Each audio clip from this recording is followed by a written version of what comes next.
Good morning. I'm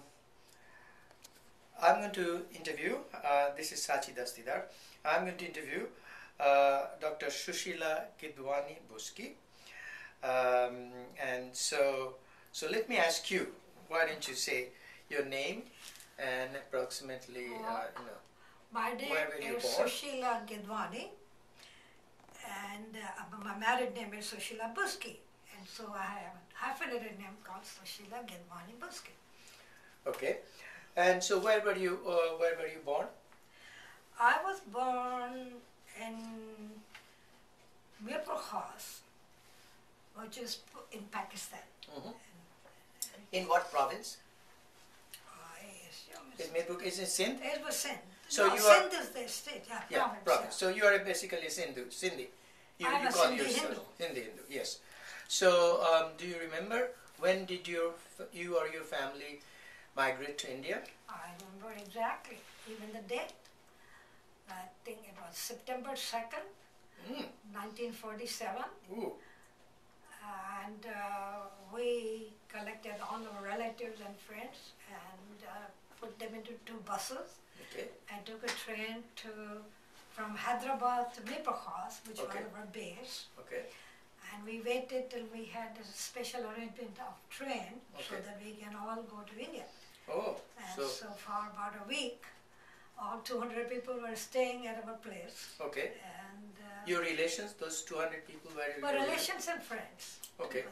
Relations and friends. Yeah. And so how did you transfer from Mirpur Khas to the train station?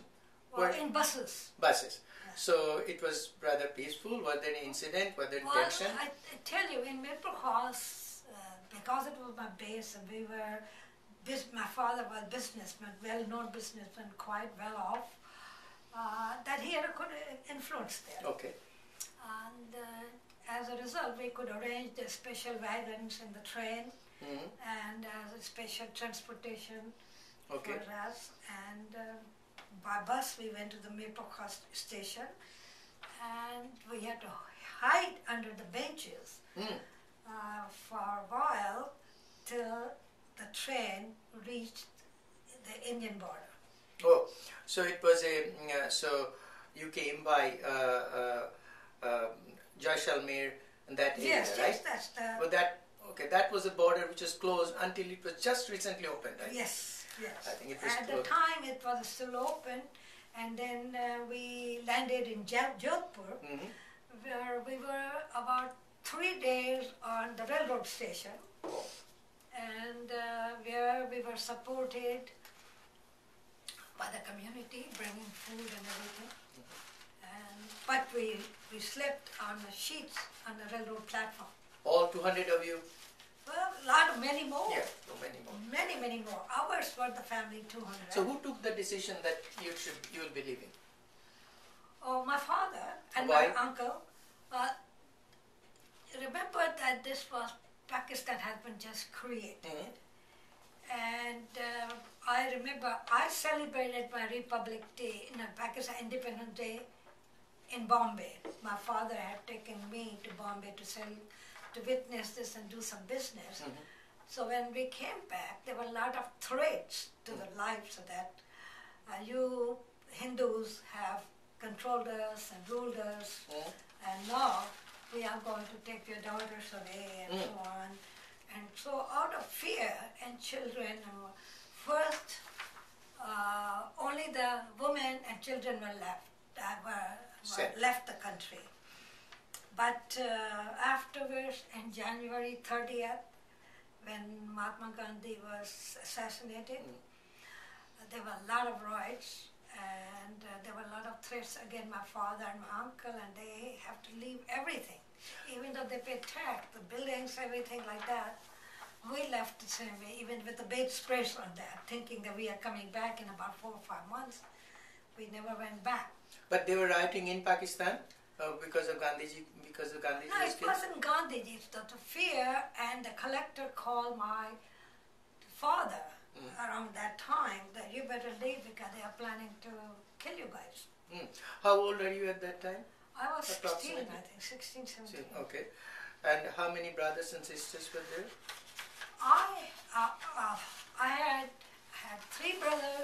sister. And my youngest brother was only about 1 year old. Okay. And so we all moved. And then we were in, I think I and my family were in Jodhpur. My personal family, my mother and brothers. And we were there, I think, for 7-8 months. And then I tried to get admission. I was in college, sophomore. And I tried to get admission in Jodhpur because it was a good college. The principal would not give me admission because he had the impression that Sindhi girls are very forward and they'll spoil the Marwari boys. So he won't give me admission.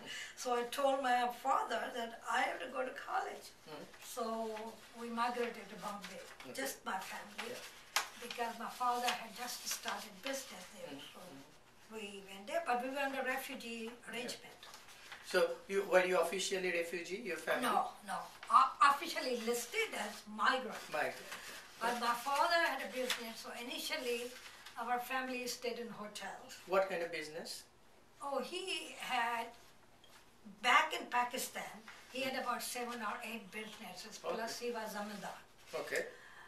So we really didn't suffer very much in terms of food, because up until my father completely left the country, our food and everything came from our fields were there. So because we were well off, he also invested in, and that was a mattress partnership with mattress factory, 3 partners. So we went and I started college there. I think 1 year in Khalsa College, then we migrated to St. Xavier's College, transferred to St. And from St. Xavier's College, I graduated. And then I joined law school and Department of Sales Tax. In Bombay? Bombay. Okay, and then when did you come to the United States? I came in out here. I came by boat. Boat, okay, those days. And at the time, it was a boat, but it was a freighter. Oh, okay. And my father was afraid, as if with that single girl in those days, not that many girls were coming from India, especially on a boat. So he was rather reluctant. But I said, nothing doing, I'm going. You cannot control me. So which year was that? Do you remember? It was September 19... I left at August 1st, 1955. 55, okay. And I arrived here on September 3rd, Labor Day. Very nice. Yeah. Very nice. Now, what happened to did you get any compensation for the properties your father lost? Well, I tell you, initially we left everything there. So we didn't get anything in the property, which we had very many properties as such. Who got this? Whoever got it, I don't know. Okay. No, I don't know who got it. But. And so we left everything. And then when we came to Bombay, people were just filing the claim. So my father claimed. Only at that time I found out how rich we were. Okay. Before that, we never even show off anything. But anyway, we filed it, and at that time we had a small, I think it won't be no more than 400 square feet area, which was given to all refugees in Gandhidham, in Sion, Bombay. Okay. So, and in the meantime, my father invested money, but he lost everything, and he cheated. He lost everything, and he cheated. He was used to having hundreds of employees working for him, so he was honest, and he got cheated in Bombay. Lost about $200,000 rupees. Okay. At the time which we brought. Then our cash was gone, so we have to really be as a refugee. Now, did you leave any of your relations back there? Did you have any relations? Actually, no. All of our relations moved. Okay. What about the poor Hindus that were working for your family? No, they were not poor. But the peasants and others? No, there were relatives who were... No, but other I'm saying unrelated to you. When the workers who were working... Workers didn't come with us. Workers came. Okay. But these were relatives and friends who were close to us. we left. But When we arrived in Jodhpur, yeah. in about 70, 80 people were living in one house. We rented the place. So some of those people we lived together. Others found their accommodation. Okay. And then as time went on, everybody started getting their own place. Our families also. Yeah, and so, but in the meantime, my personal family, immediate family had already migrated. Yeah. Now, what I was coming up to is that there were, I'm sure, poor Hindus who were working for your families and stuff like that. They did come because they did contacted us. But some of them stayed back? Yes, some of them. Some of them were stayed back, but I don't know what happened. Did you ever go back to visit? Yes, I went in 1983. Yeah. Oh, okay. Yes. I went back though. Let me collect.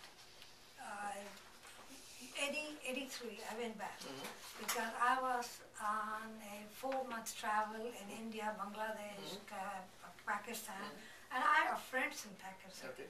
So I went and stayed with my friends who showed me everything, and also I went to visit the houses there, even Maple Cross, Hyderabad, Karachi. Sure. Yeah. Did you find your own home that you Yes, in fact, I'm surprised. This is worth listening to. You know, general impression is the Muslims don't believe in idols or pictures or everything.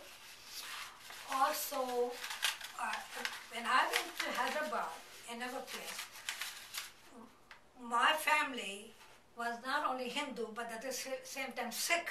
Okay. Okay, Yeah. so we Sindhis believe both Sikhism and Hinduism and don't find the difference. Yeah. Okay, but so in our family we had cabinets, you know, and those cabinets had Guru's picture, Sikh Guru's picture, Guru Nanak, Guru Gobind, and various Gurus, all of their picture.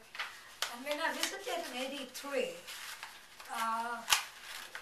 without going through how I got into it, the people let me in, and I was shocked that those pictures were still there. They never removed. So I was wondering who was saying that Muslims don't believe in idols or pictures or so. And these were Hindu, Sikh. They never took it out. Yeah. But there are places there, you know, Lahore, I went, not a single Hindu temple is left there. Yeah, but it's amazing. That to me was very Touching. poignant. Yeah, it's very touching, poignant, that something we believe they may not be true. What about Mirpur Khas? Oh, there again I went, but I saw from outside because at the time I had a camera, even though I had a Muslim shalwar kameez, Muslim style. There's a little difference between Punjabi style and Muslim style. But I wore Muslim style, but I guess I didn't look Pakistani or Indian I might. I had a camera in my hand, so they thought I'm a spy. So they wouldn't let me get beyond certain point. Oh. And our house was right center in market center. So I couldn't get inside to see it, but I was from outside. Okay. Now let me come back to, tell us a little bit about your life here in the States. Oh. What did you do, or did you study, what did you work? Well, after I finished my Master of Science in botany and chemistry and so on, I went for a job at sales tax department, and there I was about 4 years. Then I went to the law school, and as a sales tax inspector, I had to do accounting. Science, when I graduated, I didn't know anything about accounting, but I learned accounting and so on for being an inspector, so there were departmental exams that I did that. So I got interested in law, and I went to law school, and there I went to a students' meeting where a university director was talking, and he was saying the opportunities abroad at the time. Fulbright Fellowship, and they were coming in at the time. So he was mentioning that, and I asked him what are the opportunities for me, I'm a woman. He said, why don't you come in my office? So I went to the office, and because I was interested in accounting, he said there's a new field called MBA. Okay. At the time, MBA was only offered in America and only by 10 universities. And University of Minnesota was one of them. But I wasn't at the University of Minnesota first. I applied at McAllister College. Okay. And to make long story short, McAllister College, I discovered that there were not MBA degree, but business education degree, which is typing and... Okay. So I asked them, why did you admit me for business education? I could have learned that in India. So from there, I transferred to University of Minnesota. Okay. And because of my lack in economics, I had to take some economic courses, prerequisites and so on. But I got admitted to MBA degree, and I think we were only two women. One in marketing and one in accounting. I was the only person in accounting to get MBA. But remember, this was 57 when I finished. Women were not allowed to get into executive position, even though I had 18 months of period to get training according to I was not given an opportunity because men would not work under women. So I thought, what I'm going to do now? I mean, here I'm supposed to be a team. So I went to economics. Okay. PhD program. Minnesota? Minnesota, same school. Luckily, one of the professors in economics was making a pioneering study in the role of inventive activity is an endogenous element of economics rather than exogenous element of such we believe in it, because generally we believe in it that somebody sitting in a garage and making invention. So this professor believed that's not true. It's the economic force which creates inventive activity. But he was doing he chose some industries. One of them was chemistry. And to have an economics person, a student, to have a chemistry background was very rare. And I happened to be one of them. So they gave me a scholarship, assistantship, and I went to do my program. Okay. And I finished my PhD by 61. I finished my coursework thesis. I finished my thesis in 64 and got my degree in 64. That's 65. Okay, 65. 65. And then you were at you're at the Manhattan College? Yes. For 65. And I taught 29 years there. Okay. And I taught economics and quantitative economics and business, accounting, and all these courses in school of business. Nice. Now, let me then come back to Subcontinent. Now, how, as your father was able to establish your business, how do you think your adjustment was in India? Your family. Oh yeah, my family, at first we lived in lap of luxury because we had money. Hotels, this and that, everything. But as our resources dwindled, and my father opened many new businesses, but he was not successful, we have to, at the time, Sindhis were given a small area in which to build temporary housing, which I told you is about 400 square feet. I was completely moved in there. Okay. And I was still a sophomore there. So 2 years I was there as a college student when I finished my BS degree. Yeah, we lived 7 years, but it was difficult. But you know, who is to complain when you heard so many refugees in different places? Yeah, yeah. No, life wasn't easy, let's put that. Yeah, yeah, but people survived, and you became it's not difficult. Star and everything. Very difficult. Yeah, yeah. Now, including rats. Oh yeah. Now, why do you think Hindus in Sindh or rest of Pakistan couldn't stay, and Hindus in, let's say, Bombay, Muslims in Bombay and other places were able to stay? Being a social scientist and a thinker. Well, one of the things I think Sindhi Hindus are very non-violent people. They will run rather than fight. I'm sorry to say that. And so, on a personal, individual level, they felt that it was easier to leave and sacrifice their financial success to their life, to save lives. And I think that's for the reason many Hindus left. Second reason, which I would blame the Sindhi Hindu leadership. They were like Acharya Kripalani, Sushila Gidwani, they were all these. We had the 3 or 4 very able leaders, Sindhi leaders, who were member of Congress, but they never fought any place for Sindhis, Hindus. They never fought.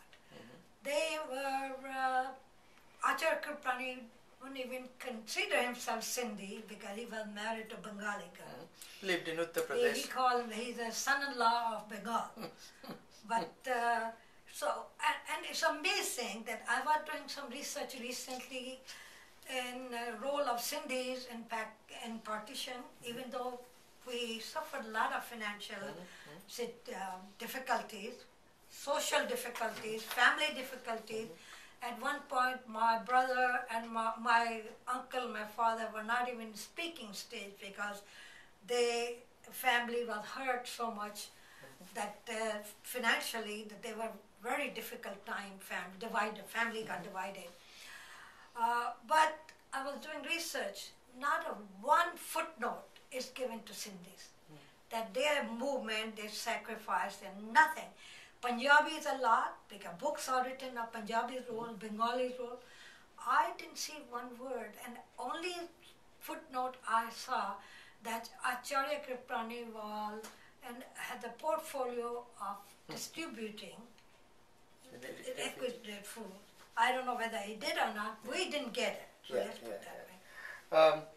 Now, but what about the other side? Why did, for example, Bombay's Muslims were able to stay? And because their leader, like Jinnah, went to Pakistan, but most of the people stayed there. But I think we are mistaking. Many Muslims were patriots. Many Muslims were really not against Indian or Hindus or anything. Maybe there was Aligarh University, which was the instigator of this movement. What was the partition movement? Muslim Aligarh Muslim League. Muslim League. And Jinnah took this opportunity and started out.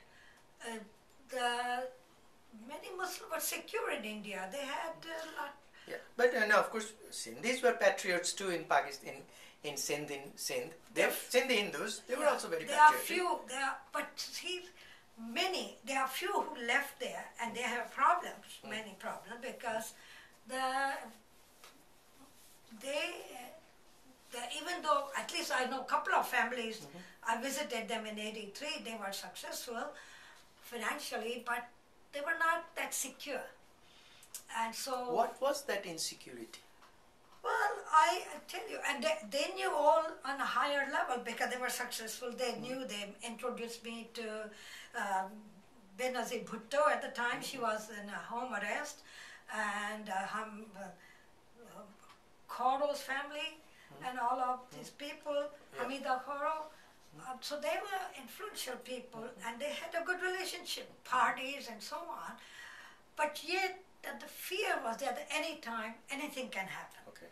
So that means state wasn't able to provide that security minimum security. Yeah. Minimum security. Yeah. I think in India, on the other hand, Muslims did feel secure. Even though those who left the property, many Hindus got, I know my friends got big bungalows, and there's who Muslims left.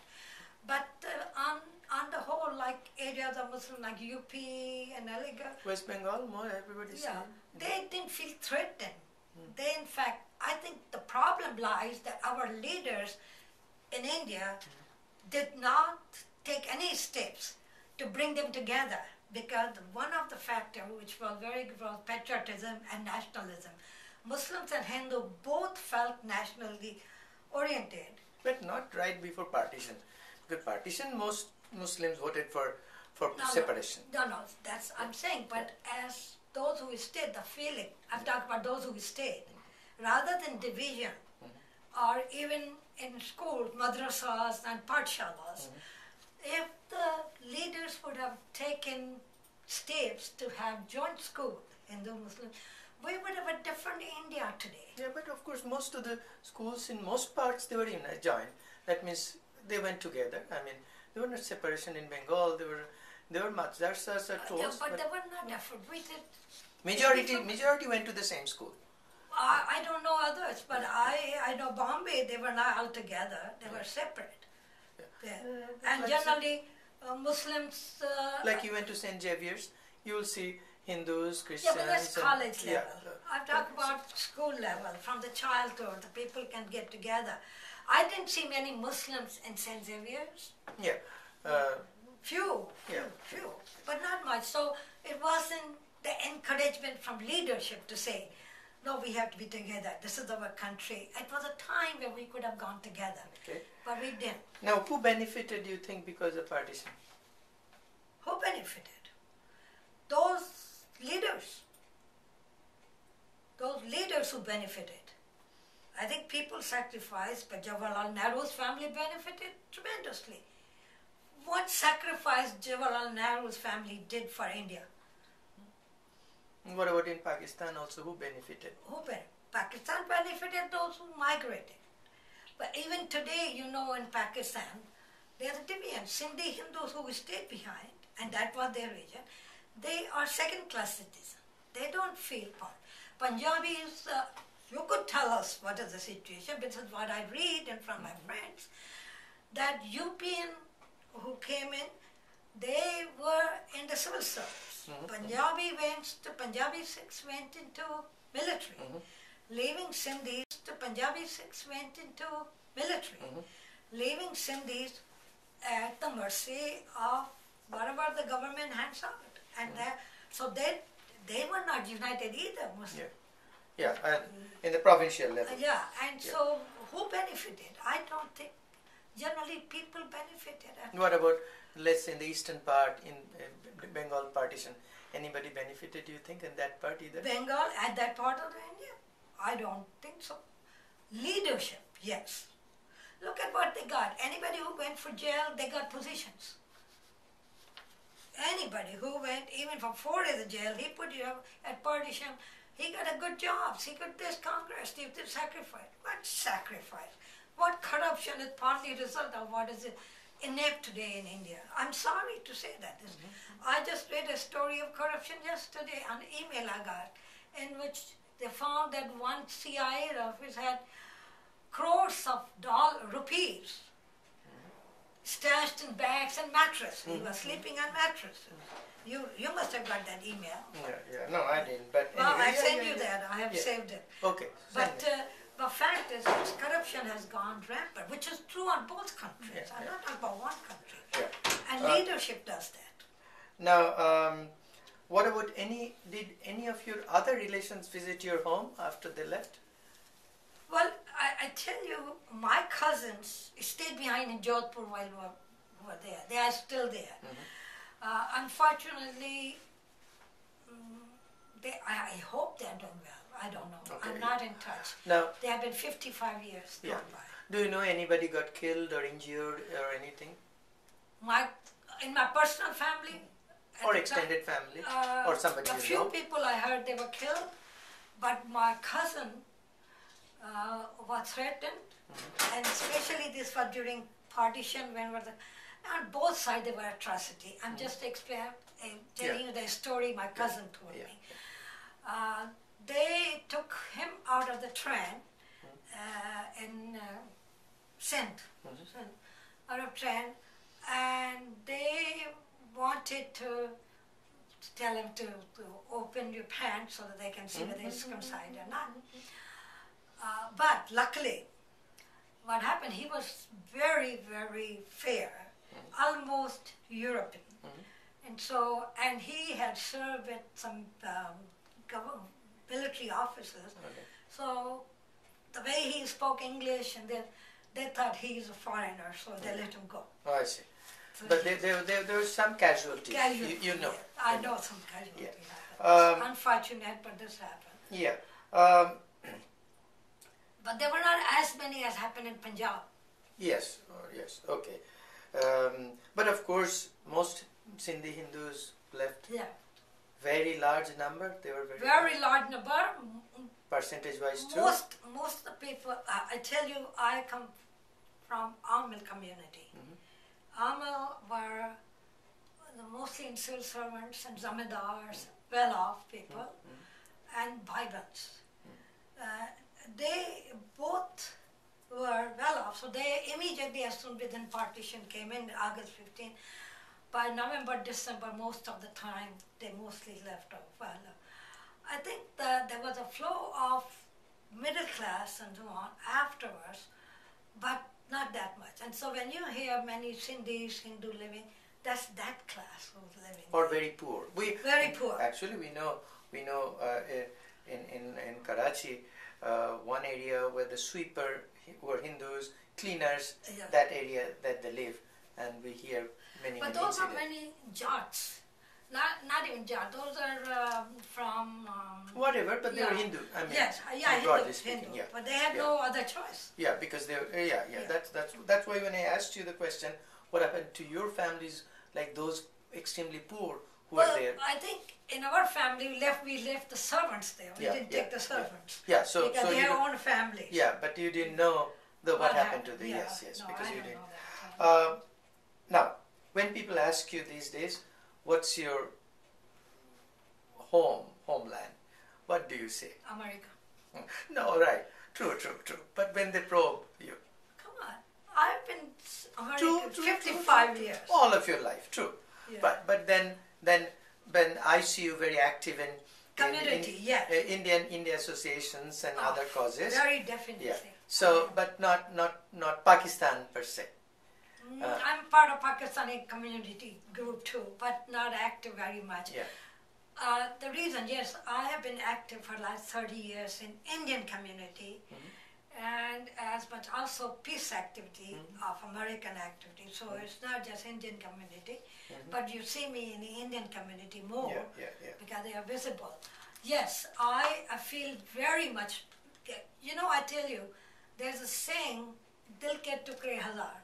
Koi yahan gara, koi wahan gara. In my case, there are 3 tukre. One in Pakistan, I feel very close. I have many friends from Pakistan. I still feel very, very close. I also feel close to India. Every time anything happens, it hurts me. I feel like part of me is hurting. And I also feel very American. Sure. So, in terms of who's my homeland, naturally I feel my homeland is here because I've been citizen for 50 years. I cannot say that. Yeah. If you say India and I feel very sorry that Pakistan and India are daggers drawn, which I feel they are being pawns of the Western societies, and instead of fighting, if they come together, and regional politics. I feel if I go Afghanistan, Pakistan, India, Sri Lanka, Afghanistan, if they come together, and Iran, they will be the most powerful area. True. I mean, sure, but so of course in that respect, my homeland, I'm always thinking of. But India. True. But then again, if Hindus in Pakistan feel they're second class, unless that system is also changed, that cannot even happen. Yes, that means unless they also have a secular constitution, everybody is treated equally, then it cannot have the same same interaction because you are not at the same level? No, I think one of the things I feel is, see, in India at least they don't teach hate against Muslim. Yeah. Okay, so even though there are divisions, it's not hate. Yeah. We do believe in secularism. Yeah. That's the part of India which I'm very proud of. Yeah.